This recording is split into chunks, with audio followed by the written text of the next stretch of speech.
Hola, ¿qué tal? Bienvenidas, bienvenidos de nuevo a este curso de capacitación basado en el paquete de servicios esenciales para mujeres y niñas que enfrentan violencia y que está dirigido al funcionariado público en los municipios de Ciudad Juárez y de Chihuahua en el estado de Chihuahua. Les recuerdo que este curso, esta capacitación está enmarcada dentro de la iniciativa Spotlight para eliminar la violencia contra las mujeres y las niñas. Mi nombre es Gabriela Barajas, soy parte de la red Facilitando Cambios AC, que en conjunto con el Centro Familiar Psicológico CEFAMPI-ACE estamos haciendo esta alianza para poder llevar a ustedes esta capacitación. El día de hoy, en esta ocasión, vamos a estar trabajando dentro de nuestro módulo básico con el tema 7, que es Derecho de la Víctima y enfoque centrado en las víctimas. Y para ello tengo el gusto de dejarles trabajando con mi compañera Lucía Barrios del Centro Familiar Psicológico CEFAMPI-ACE, quien estará compartiendo y entrevistando a el experto invitado para este tema, que es el abogado César Enrique Juárez, quien les va a compartir cuestiones importantes y elementos básicos del tema a tratar.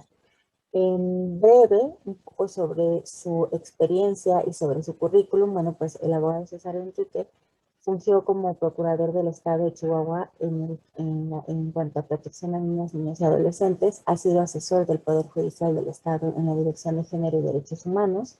Actualmente es asesor jurídico de la Consejería Jurídica del Estado. Es catedrático de la Universidad Autónoma de Chihuahua y además es asesor jurídico de asociaciones civiles como Sin Violencia AC y Casa Amiga. Sin más por ahora, yo les dejo para que puedan pues escuchar y compartir el tema que van a estar trabajando. Les dejo con mi compañera Lucía Barrios de CEFAMPI y le doy la palabra a nuestro compañero César Enrique Juárez para poder abordar este tema 7. Muchas gracias y hasta muy pronto. Esperando que lo que aquí vamos a dialogar, a platicar, sea pues de utilidad para las personas que nos harán el favor de ver esta presentación. Yo comenzaría entonces, si me permites, presentando esta presentación. Y en efecto, como de una forma introductiva, el tema es los derechos de las víctimas con un enfoque centrado. Tendríamos pues entonces que hablar de todos esos derechos, de esas leyes nacionales y tratados internacionales que han adquirido las víctimas, y que una parte, que una situación, más bien dicho, referencial, es esa sentencia de Campo Algodonero que derivó, entre otras cosas, que el Estado mexicano pusiera más atención y por ende empezar a legislar en materia de derechos de mujeres y de víctimas.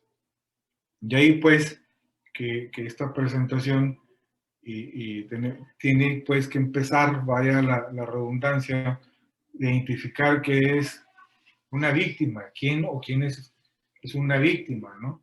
Son aquellas personas que ya sea en lo individual o en lo colectivo hayan sufrido algún tipo de daño físico, emocional, pérdida financiera y violación a sus derechos fundamentales, ¿no? Derechos humanos. Entonces ya podríamos estar hablando que estamos ante una víctima que habremos que entender, ¿no? Y para tal efecto, bueno, pues la ley de acceso a una vida libre de violencia, la misma ley general que habremos de comentar, van a poder observar las diapositivas más adelante un poquito saturadas por algunos artículos y fracciones de esos artículos que puse, que la verdad fue muy selectivo, que a mí me parecieron importantes. Se entiende pues que a veces no deben de estar saturadas, más sin embargo me quedé corto, ¿no? Por ese articulado que la ley marca. Era una víctima directa, es aquella persona física, como lo pueden apreciar ahí, que haya sufrido un menoscabo, un daño económico, físico, emocional, haya habido pues lesiones, afectación a sus bienes jurídicos o derechos, ¿sí? Que están consagrados en tratados internacionales como los expresé, ¿sí? Por supuesto en la Constitución Política de nuestro país. Y luego ya se le denomina víctimas indirectas a aquellas personas físicas a cargo de la víctima. Aquí podríamos poner un ejemplo, ¿no? En una situación de violencia donde un hijo haya perdido la vida a consecuencia de la violencia, una hija, pues ¿quién sería la víctima ahí? Bueno, pues la persona que perdió la vida, y la víctima indirecta en este caso sería padre o madre o tutor de esa persona que perdió la vida. Hablar de víctimas potenciales, ¿sí? Pues aquellas que están en un constante peligro y constante violación a sus derechos por a prestar asistencia o atención a las que son víctimas directas o indirectas. Así la ley de acceso a una ley de violencia nos va marcando en esa tesitura quiénes son, pues, víctimas directas, indirectas o potenciales.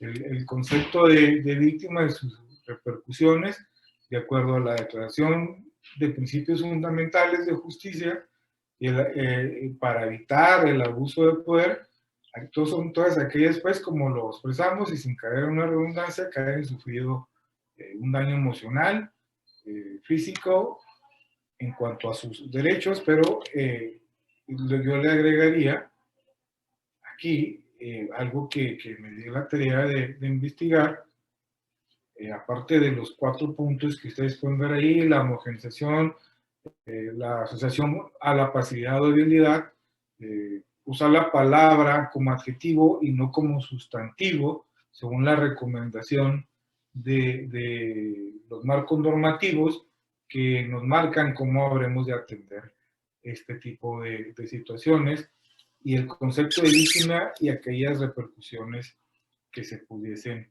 estar dando, ¿no? Importantísimo, pues, si nos remontamos al módulo anterior, o los que van a ir viendo desde la primera llegada a los primeros respondientes, en ese lenguaje de identificar, estamos hablando de una víctima directa, indirecta, una víctima potencial, es parte de la observancia y del conocimiento que la policía debe tener, ¿no? Luego, entonces, ahí nos van marcando, como lo dice la diapositiva, que ese paquete de servicios esenciales para mujeres y niñas que sufren violencia, que están identificadas como víctima o sobreviviente, se pueden estar empleando o experimentando en alguna situación de violencia de género, que también pretende reflejar con estos términos la actuación que pudieran tener ante la autoridad estas mujeres y niñas. No sé hasta aquí si tengas algún tipo de pregunta que pueda enriquecer esto. Pues, más que pregunta sería que cómo podríamos nosotros ayudarnos a entender o en saber si hay un marco normativo, si hay un régimen, unas directrices exactas que se deben seguir a la hora de tratar este tipo de casos, tratar casos de violencia contra las mujeres y las niñas. Sí, sí lo hay, lo vamos a ir viendo más adelante. Ahorita, en estas gráficas, estas diapositivas, tratan de definir tanto el concepto de víctima, te podría nombrar como diversos tratados internacionales que le dan de alguna forma la obligatoriedad al Estado mexicano de atender. Por nombrarte algunos, pues en efecto está nuestra Constitución, está la Convención Internacional sobre la Reparación y Castigo para la protección de todas las personas que hayan sufrido algún tipo de daño. Y luego está también la Convención Internacional para las personas en cuanto a la desaparición forzada, y también te podría nombrar la Convención sobre la eliminación de todas las formas de discriminación contra la mujer, la Convención sobre los derechos de niñas, niños y adolescentes. Sí, me llevaría un tiempo en mencionarte. Me parece importante mencionarte estos tratados internacionales que debe conocer y estoy seguro que muchas personas en este ámbito policial seguramente conocen. Y por supuesto el sistema de operación de justicia a la hora de resolver, echar mano, por así expresarlo, de estos tratados internacionales en cuanto a la protección y derechos de las víctimas, ¿no?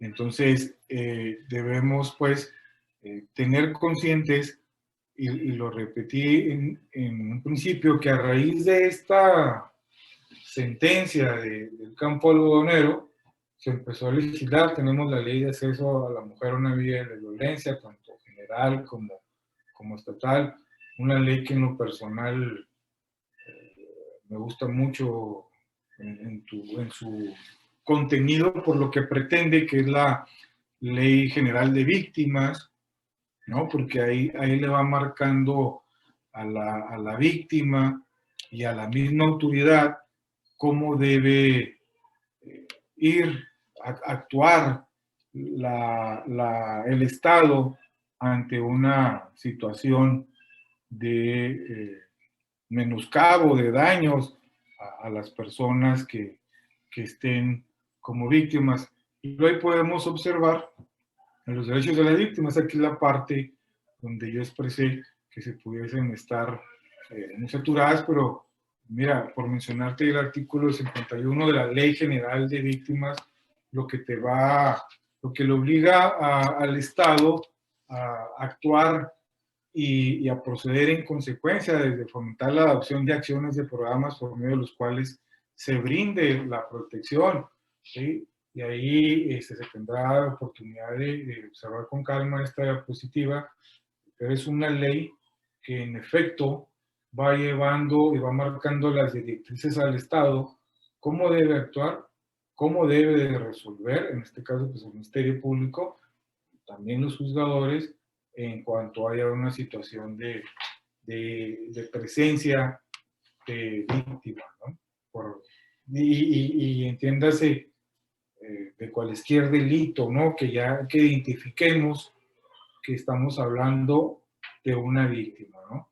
Ya si hablamos del artículo 152 de la Ley General de Mujeres Víctimas de Violencia, ¿sí? Esta reflexión se me hizo muy importantísima, todas, por eso las puse, pero aquí quiero andar un poquito en cuanto a la fracción primera, contar con una protección inmediata y efectiva de las autoridades, ¿sí? Ante una situación de que se haya identificado un acto de violencia y atendiendo al principio de buena fe, sé que puedo estar hablando un lenguaje muy jurídico, pero trataré de ser muy simple. Atendiendo al principio de buena fe, no se puede poner en duda el dicho de una víctima, y para tal efecto, pues la autoridad correspondiente debe buscar inmediata protección, ¿sí? De manera efectiva por las autoridades, ¿no? Y dar las órdenes de protección, las medidas cautelares, si es el caso que la autoridad pueda estar considerando, ¿no? Aquí es importantísimo desde atender, observar y luego buscar la orden de protección para la víctima, ¿no? Ya si nos vamos a la Ley General de Acceso, ¿cuáles son los derechos? Entender, y desde ahí lo marca el marco normativo, que la autoridad, el Estado, no, y sus funcionarios públicos, los servidores debemos de quitarnos el chip de vamos a hacer, vaya, les hacer un favor. No, es que hablar de un Estado de Derecho y de normas plasmadas, tanto a nivel nacional como internacional, es de una obligatoriedad. Y si podemos observar este artículo 7 de la Ley General de Víctimas, ¿a qué tiene derecho una víctima? ¿Sí? Bueno, el primero nada más lo mencionaré, a una investigación pronta y eficaz, ¿sí? Que conlleve a una reparación del daño integral, ¿sí? Eso es a lo que se tiene derecho, que entienda pues el Estado, las personas encargadas, que no le habrán de hacer de algún favor a la víctima, que es una obligatoriedad, ¿sí? Actuar bajo ese principio, sí. En este caso es como el decir, cuando llega la persona y se hace este protocolo de derechos, pero si fuera en una situación de urgencia donde la víctima está en peligro, ¿cuáles serían como esas directrices o qué se debería propiciar para la víctima por parte del equipo policial? Bueno, atendiendo lo que conté, no quiero ser tan repetitivo, pero la pregunta me obliga a hacerlo. En redundancia, al principio de buena fe, debo yo darle la credibilidad a lo que me estás diciendo, y ya en base a la observancia, a la recabación de datos, inmediatamente lo expresamos.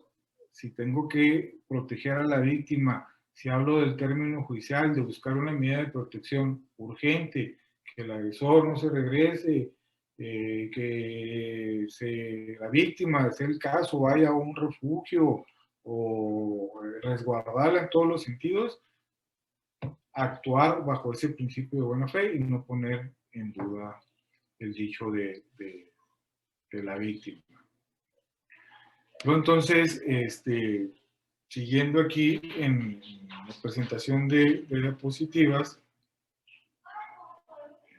me voy, a ver, no quiero que me pase aquí en Carmen. Puede, no se mueve. Aquí, mira, aquí podemos observar, y esto nos va a enriquecer, pero antes de que presentemos estos videos, en el énfasis de la identificación de las víctimas, de lo que el marco normativo nos señala, que es muy extenso, ¿sí? Es muy largo, pero en la referencia pues que lleva a cabo en cuanto a la protección, atendiendo a los principios de buena fe que debe tener el Estado. Entonces, si podemos proyectar esos videos, por favor. Sí. Si tú dejas de compartir también.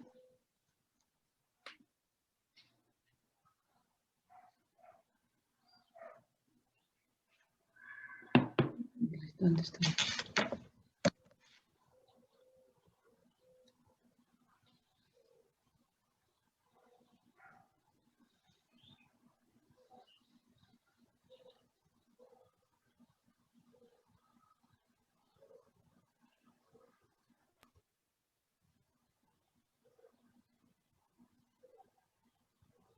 Las niñas, de acuerdo con los instrumentos internacionales de derechos humanos y conforme a nuestras leyes, tiene su origen en la discriminación y la exclusión, constituyendo una de las violaciones a los derechos humanos más recurrentes en el mundo. Las afecta en distintas etapas de sus vidas, daña a las familias e intensifica otras formas de violencia en la sociedad, lo cual les impide ejercer otros derechos y alcanzar su plena realización personal y el bienestar de sus familias. Todas las mujeres y las niñas tienen derecho a vivir una vida libre de violencia. Las mujeres y las niñas participan hoy más que nunca en los espacios públicos. Asisten a las escuelas casi a la par que los hombres. Están cada vez más en los campus universitarios, en la política y contribuyen económicamente más a sus familias y a la sociedad. Sin embargo, su mayor presencia en todos los ámbitos las hace también ser blanco de actos de discriminación y de violencia que adoptan nuevas formas e incluso se recrudecen. Hoy podemos medir mejor la violencia contra las mujeres.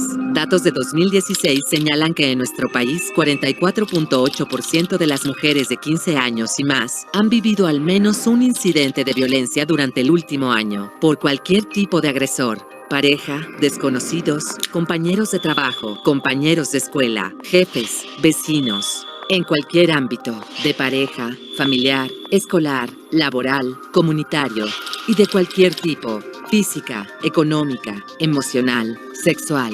Las estadísticas revelan que la violencia contra la mujer no solo afecta negativamente su participación en la vida económica y pública, sino que también impone altos costos económicos y sociales a la población, ocasionando pérdidas importantes en la productividad y limitando el desarrollo sostenible, así como el crecimiento económico de los países.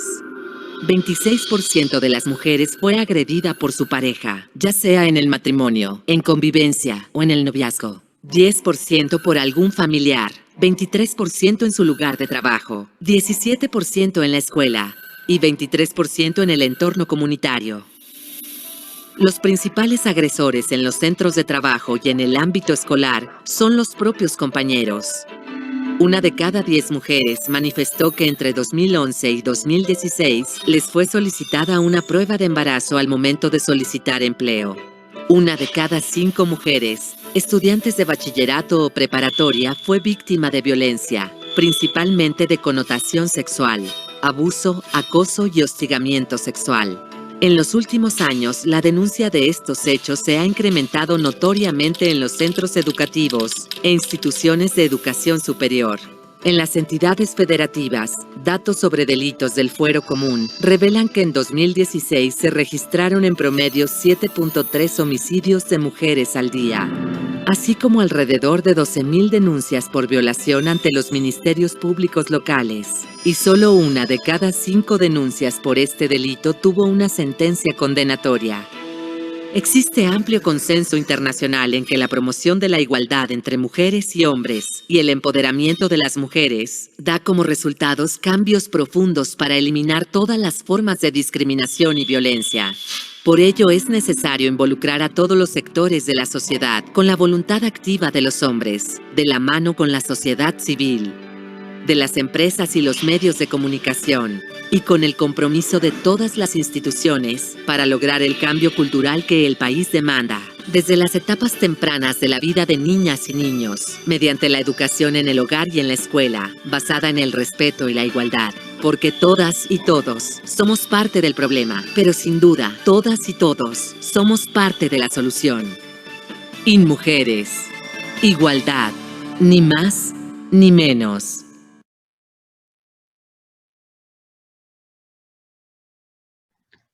¿Quieres que pase el otro también, seguidito? Yo ya ahondo para... Ok.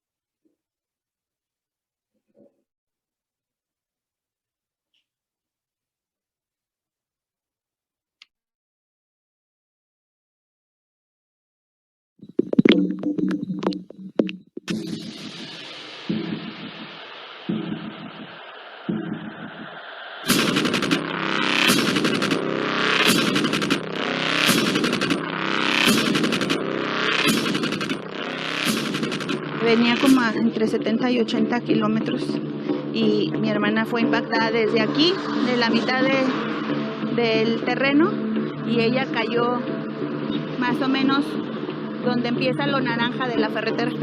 Ella quedó muy mal herida con una fractura muy severa en el cráneo con detrimento neuronal y todo su cuerpo quebrado.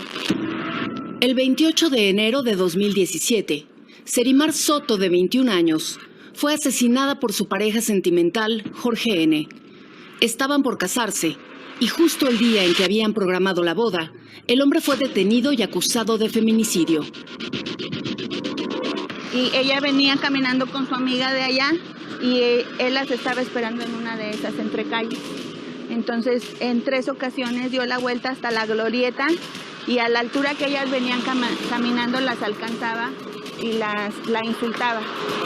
Serimar era madre de un pequeño llamado Romeo, producto de su primer matrimonio. Tras la muerte de la joven, la custodia del menor pasó a manos de sus abuelos. Ambos viven hoy con el niño en Torreón, Coahuila, y su único ingreso para mantenerlo son los 8,000 pesos mensuales que recibe el hombre como parte de una jubilación anticipada. Romeo tenía 4 años, estaba a punto de cumplir 4 años cuando su mamá muere y pues empieza esta lucha, ¿no? Por que se hagan válidos estos derechos que tienen los niños. Como parte de esta lucha, Sandra interpuso una queja ante la Comisión Nacional de Derechos Humanos para que el gobierno de Coahuila otorgue un apoyo económico de 200 pesos diarios a los huérfanos por feminicidio, además de atención médica especializada. Luego de un año de presión, Sandra consiguió una tercera parte de sus peticiones. Se les otorga ya a la realidad 66 pesos. En este periodo, Sandra conoció a 29 niños más que también resultaron víctimas colaterales del homicidio de sus madres. En un acto de solidaridad, Sandra solicitó al gobierno de Coahuila que se incluyera a todos los niños en el proyecto que firmarían. Las autoridades estatales accedieron a beneficiar solo a 18 huérfanos. No estamos pidiendo una limosna, no estamos pidiendo que se nos satisfazca la familia en ese aspecto, que miren en el niño necesitado. Una de las familias que no tuvo acceso a la ayuda económica es la de Rosa María Hernández. Tras el asesinato de su sobrina política, Silvina Rodríguez, ocurrido el 10 de diciembre de 2013, Rosa tuvo que hacerse cargo de los 5 pequeños que la joven dejó en orfandad. Pues primero no había indicios, ¿verdad?, de qué sucedía, porque duró un mes desaparecida, hasta que ya después la encuentran, pues desgraciadamente fue asesinada. Antes de responsabilizarse de los menores, Rosa María estaba a punto de jubilarse y emprender un viaje de retiro. Ya había vendido una de las 2 casas que tiene para ese propósito, pero decidió suspender sus planes y ocupar el dinero para la manutención de los huérfanos. El efectivo le duró poco y por ello se acercó a Sandra. Vi en la televisión a la señora Sandra Soto y pues dije, ay, pues creo que por ahí, ¿verdad?, sería el camino adecuado para que nos pudieran ayudar, porque pues siempre el estar unidos hace un poquito más de fuerza. En lugar de la ayuda, Rosa María recibió amenazas. Y bueno, pues me dijeron que no se podía dar una ayuda, que porque luego intervenía el DIF, que me los quitaban. Le digo, pero yo no le estoy diciendo que yo no los quiero seguir teniendo ni manteniéndolos. Es simple y sencillamente un apoyo. Según la ONU, en México se asesina a 7 mujeres cada 24 horas. Hasta el momento, no existe en el país un registro del número de huérfanos que dejan estos homicidios. No obstante, mujeres como Sandra y Rosa María trabajan en un proyecto para rastrear a todos los huérfanos de feminicidios, para poder ayudarles. Gobernador Riquelme, le invito a sentar un precedente a nivel nacional. Le invito a ser el primer gobernador del país en tomar la delantera ante este profundo y terrible dolor que vivimos las víctimas. Le invito a ser un gobernador sensible al dolor de su pueblo, sus gobernados.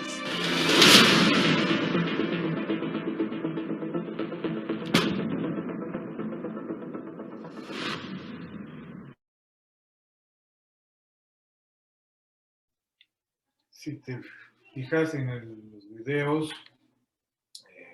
los 2, entiendo que hay un tercero, pero si quieres ahorita lo observamos. Todas esas omisiones, yo así le llamaría, del Estado, desde lo que nos va narrando el video, ¿a qué conllevan? Pues a una victimización secundaria, ¿no?, por parte de funcionarios públicos por no actuar, por caer en omisión, que a la par te van a llevar a un daño emocional e inclusive patrimonial. Y cuando hablo en énfasis reiterativo normativa, aparte de un tema que me apasiona, que entienda el Estado, pues, que no está ante una situación de buenas voluntades, sino la obligatoriedad que esos tratados internacionales y que las leyes nacionales desde nuestra Constitución marcan, y que una victimización secundaria que recae más en el servidor público por una mala actuación hacia la víctima puede traer responsabilidades para ese servidor o servidora pública fuerte, ¿no?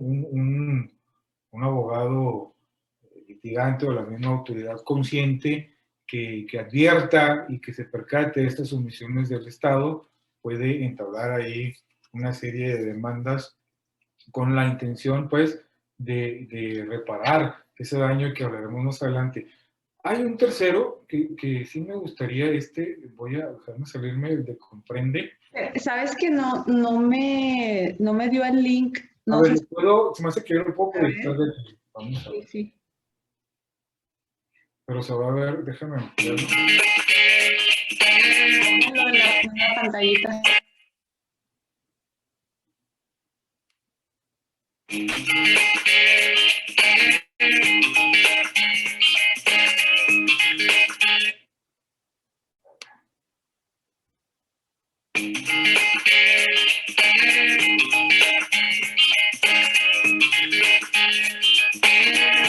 Lo bajas poquito, César, porque no se ve completo.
Hablar a veces, ahí me escucho. Sí. Hablar a veces, mira, de normas, leyes, en efecto podemos caer en muchos tecnicismos jurídicos, por eso quise ilustrarlo un poco con estos videos. Pero, y como, digamos en pocas palabras, ¿cómo podríamos estar hablando realmente de impartición de justicia para las mujeres? Con las máximas que nuestro derecho y tratados internacionales nos obligan, ¿no? En un completo, vaya, te lo expreso así, sentido de justicia por los encargados y por los operadores de la misma justicia, buscar la prevención del delito y como un mínimo, yo les expresaré así, como un mínimo, o sea, prevención, pues que no se dé, que no sufran pues la violencia, y como un mínimo, ya si no lo pudiste hacer como Estado, pues una reparación del daño. Y entiéndase una reparación del daño no como una situación económica solamente, ¿no? Que a veces se confunde, dice, bueno, repara el daño, y quien lo litiga o quien lo promueve, bueno, tanto, no, espérame, hablar de una reparación del daño integral, es decir, hasta dónde vamos como Estado, si ya no puede prevenir esa afectación, ese delito, hasta dónde voy a buscar, yo lo quiero decir así, sanar a la víctima que sufrió violencia. No basta, pues, de darle 1 millón, 2, decirle aquí se acabó y órale. No, sino hablar de cuestión integral, el seguimiento que se le debe hacer a esa persona que haya sufrido violencia.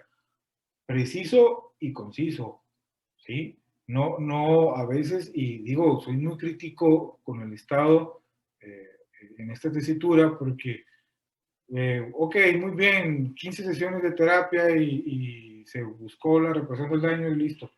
Pero realmente hay un seguimiento para después de esas 15 sesiones de terapia, ver si en efecto la víctima o las víctimas han quedado de alguna manera ya aliviadas, por así expresarlo, de ese daño. Considero que el Estado ahorita no tiene esa, por lo que quisiéramos comentar, si por la falta de personal, si por la sensibilidad, no tiene esa parte de la prevención, que fue un tema que en efecto di tiempo atrás, y que no tiene esa parte del seguimiento tan fundamental para las personas que han sufrido algún tipo de violencia, ¿no? Y ahí pues deriva que a veces somos como Estado los órganos de gobierno los que caen en una revictimización secundaria. Aquí quería que viéramos esta que se me hace, la vimos, existen, lo comentamos, ¿no? Que es el mismo Estado en que cae en esto, pero esta es, quería tocar aquí, déjame, esta parte. Toca el tema de las niñas y niños, pero por supuesto que se da en personas adultas, ¿no? Que son sometidos a procesos larguísimos. Y yo te lo digo como un tema de mucho interés, muy personal en cuanto al interés superior de la niñez. Realmente el Estado se abarca, se adhiere a ese principio jurídico en preponderar todos los derechos de las niñas, niñas y adolescentes por encima de cualquier cosa, cuando a veces son sometidos, como podemos leer ahí, a procesos que duran varios meses, ¿no? Y de entrevistas, y a veces no se cuidan los protocolos marcados por la Suprema Corte y los lineamientos de tratados internacionales y demás, ¿no? Entonces, a veces como Estado somos los primeros en que estamos cayendo en esa revictimización. Igual le pasa a las mujeres víctimas, ¿no? Y como fue, y cuánto, y otra vez, y vuélvalo vuélvele a entrevistar, y a lo mejor no se integró bien la carpeta, porque, digo, entendemos el error humano que pudiese dar, pero también decir, bueno, no integrar, no sé, una pericial psicológica que nos pueda estar advirtiendo una posible afectación en cuanto a la cuestión emocional o de violación, pues habla de una omisión, ¿no? Y que llevan pues a revictimizar a la persona. ¿Y quién debe responder en caso de que no se haga esta reparación del daño al imputado? Sin duda es el Estado, y esto debemos de saberlo todas y todos. El Estado está obligado a brindar seguridad y prevenir el delito. No lo hizo, por lo que tú quieras, y no estamos diciendo un policía o un ministerio público por los habitantes, porque cada uno está entendiendo, ¿no? Pero bueno, se deben de implementar políticas públicas a efecto de prevenir y luego entonces buscar la justicia pronta y expedita como nos lo marca nuestra Carta Magna, ¿no? Pero ya si no es así, si a falta del imputado no se detuvo el imputado, está prófugo de la justicia, se murió el imputado, es el Estado entonces quien debe de responderle a las víctimas directas o indirectas, buscando una reparación del daño integral que no se limite pues a una situación económica. Ahora hay que hablar de lo positivo también del Estado. Entiendo que ha habido muchas normas, como algunas ya vimos, normativas nacionales e internacionales, la Ley General de Víctimas, ¿sí? Se ha legislado demasiado y está bien, tenemos muchas normas, ¿sí? Y la Ley General ahora hay que llevarla a la práctica, ¿sí? Con política de seguimiento, con política de atención. La SEAVE, ¿no? Tiene un trabajo muy interesante en cuanto a la forma que habrá de reparar el daño de la víctima, pero debe ser más integral y sobre todo, lo que estamos ahorita, prevenir que no se dé el delito. ¿Sí? Y ante esta situación de ya no evitarlo, pues que el Estado dé la cara y ahí vas a requerir muchas situaciones, ¿no? De si el litigante lo va a solicitar o el mismo Ministerio Público como representante de la sociedad, ¿no? Va a buscar una reparación del daño integral. ¿Y qué se debe priorizar en la búsqueda de esa reparación del daño? Pues la justicia, caer pues en buscar la justicia pronta y expedita, la protección a la víctima inmediata y la reparación integral en todos los sentidos y el seguimiento, porque aquí nos preguntamos, y hace poquito leía un libro, no recuerdo el autor, ya no quiero estar como un expresidente, ¿no? Pero sí un delito de violencia de género. Él se preguntaba, ¿qué sigue después cuando se comete un delito? Ok, ya se puso la denuncia, se logró dar con el responsable, se fue sentenciado a 50 años, pero lo que sigue para la víctima. ¿Qué sigue para la víctima? ¿Qué onda? Sí, ya te lo sentenciaron a 50 años, sí, pero a ver, yo sufrí una afectación emocional en todos los sentidos. ¿Quién me va a mí de alguna forma a quitar ese momento traumático o de gran impacto que sufrí, ¿no? Es ahí donde el Estado debe apuntarle para un seguimiento eficaz como lo hemos comentado. Y vamos en el aspecto positivo, yo siempre he pensado, pues qué bueno, hay muchas leyes, ¿no? Ahora se tiene que dar a conocer que existen esas leyes, esos tratados internacionales a los operadores de justicia, para que las lleven a la práctica, para que no sean un papel muerto, ¿no? Sino que la víctima y los encargados de buscar justicia pues puedan mencionarlos. Y hay algunos otros que aplican en adultos o niños, ¿no? Como lo podemos ver ahí, las jornadas suelen implicar esperas y tiempos muertos entre las diligencias, ¿no? Se tardan muchísimo. Tuve una experiencia como procurador, pues alrededor, y obviamente la oficina que lo practicó, pues 4 horas aproximadamente para la atención a una víctima, y ahí te andas peleando con todo mundo para la atención, pero es aquí donde la autoridad y el Estado puede prevenir y debe aplicar una mayor atención. Deben dar un testimonio varias veces ante las diversas instancias de lo mismo ocurrido. Ahora voy aquí a Fiscalía, ahora voy a derechos humanos, ahora voy a SEADE, por poner ejemplos, ahora voy a usar lo mismo. No hay a veces criterios homologados que le permitan a la víctima tener que pasar por toda esta situación, ¿no?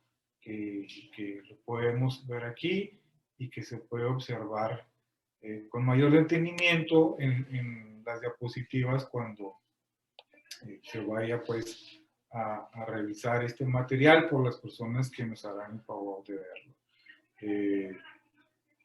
¿Qué podemos hacer? Y tratar de evitar otorgar la centralidad y el protagonismo a la víctima, ¿no? Y al grupo de víctimas, lo que significa escuchar sus inquietudes y todo lo que nos vayan a expresar, sus necesidades y entre otras cosas, ¿verdad? Trabajar con subjetividad con las víctimas, ¿no? Analizar cómo los contextos de riesgo de la violencia en un momento dado pueden ser repetitivos si no se pone una mayor atención. El marco normativo, pues, es muy enriquecedor en esta parte de protección a las víctimas, de reparación del daño. Es un tema que en lo personal creo yo que se va apenas atendiendo, o hay litigantes, o el mismo Estado ya lo empieza a traer más, y en cuanto no quede en una sentencia o en una búsqueda del presunto o de los presuntos culpables, sino hablar de una reparación del daño que sea de manera integral, ¿no? Y que conlleve pues a un efecto objetivo de tratar de resarcir ese daño en todas sus expresiones a las víctimas. Y cuando no es así, pues bueno, pues será el Estado el que tengamos que hacerlo, que levante la mano, o buscar que por iniciativa propia el Estado tenga bien pues a repararle ese daño a las víctimas, ¿no? Vamos viéndolo, que estamos en el camino con este marco normativo, la Ley General de Víctimas, con los tratados que comenté, pero vamos viéndolo también en el sentido de darlos a conocer a todos los operadores de justicia, a todos los encargados de impartir justicia, a las mismas policías, que este marco normativo no son acuerdos o catálogos de buenas voluntades. Nos obligan a las y a los servidores públicos, a operadores de justicia, a pegarnos y a llevarlos por el camino que busque pues la justicia pronta y expedita, como la máxima de nuestro derecho, ¿sí?, a la reparación del daño a las víctimas, ¿no? Tendrán la oportunidad de observar estas diapositivas con más calma y todas las acciones que se me hacen muy interesantes. Mencioné solo algunos leyes, pero existen más, ¿no? Y es muy importante que se conozcan, inclusive hasta los protocolos que marca la Suprema Corte de Justicia de la Nación, de cómo debemos de actuar ante estas situaciones. Pues espero haya sido de su interés este tema y que vaya a ser de su práctica para futuras ocasiones, y pues, gracias de nueva cuenta por darme la oportunidad de exponerlo.